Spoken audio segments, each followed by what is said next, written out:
So এবার আসি 17 বছর বয়স, দায়িত্ব এবং স্বাধীন পথে চলার বয়স, নিজের উপর দায়িত্ব নেওয়া, নেতৃত্বের প্রস্তুতি, বাস্তব অভিজ্ঞতা অর্জনের বয়স।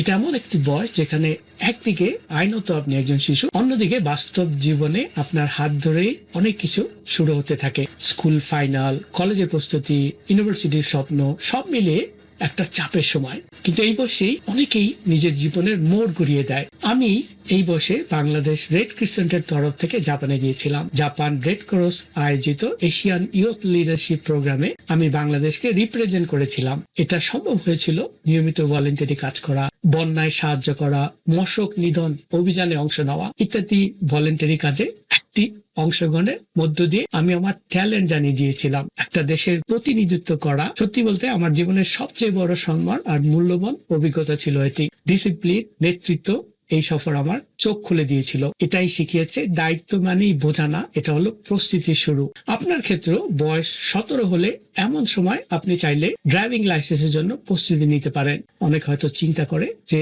গাড়ি তো কেনার সামর্থ্য হবে না, ড্রাইভিং লাইসেন্স দিয়ে কি হবে। আসলে ড্রাইভিং লাইসেন্স যদি আপনি এই বয়সে আয়ত্ত নিতে পারেন, এটা আপনার লাইফের একটা বিরাট মাইলস্টোন হতে পারে। এছাড়া এখন ফ্রিল্যান্সিং এর যে ক্ষেত্রগুলো রয়েছে, এই বয়সে আপনার প্রথম ফ্রিল্যান্সিং ক্লায়েন্টের কাজ শুরু করতে পারেন। ফ্রিল্যান্সিং উপরে আমার প্রচুর ভিডিও রয়েছে। আমি সম্প্রতি ফ্রিল্যান্সিং এর উপরে একটা চিট শীট তৈরি করেছিলাম, যেটা দিয়ে আপনি সুন্দর মতো ফলো করতে পারেন কিভাবে ফ্রিল্যান্সিং ক্যারিয়ার আপনি শুরু করতে পারেন। এছাড়া নিজের কোনো উদ্যোগ, চ্যারিটি গ্রুপও চালু করতে পারেন। বিদেশি ছাত্র প্রোগ্রাম, লিডারশিপ ট্রেনিং, অলিম্পিয়াডে আবেদন করতে পারেন। এমন ছোট ছোট সিদ্ধান্তগুলোই আপনার স্বাধীনতা আর আত্মবিশ্বাস তৈরি করবে। একটা কথা মনে রাখবেন যে দায়িত্ব নিতে ভয় পায় সে স্বাধীনতাও পায় না, আর যে একটু একটু করে দায়িত্ব নেয় তার সামনে দরজা খুলতে শুরু করে একটার পর একটা।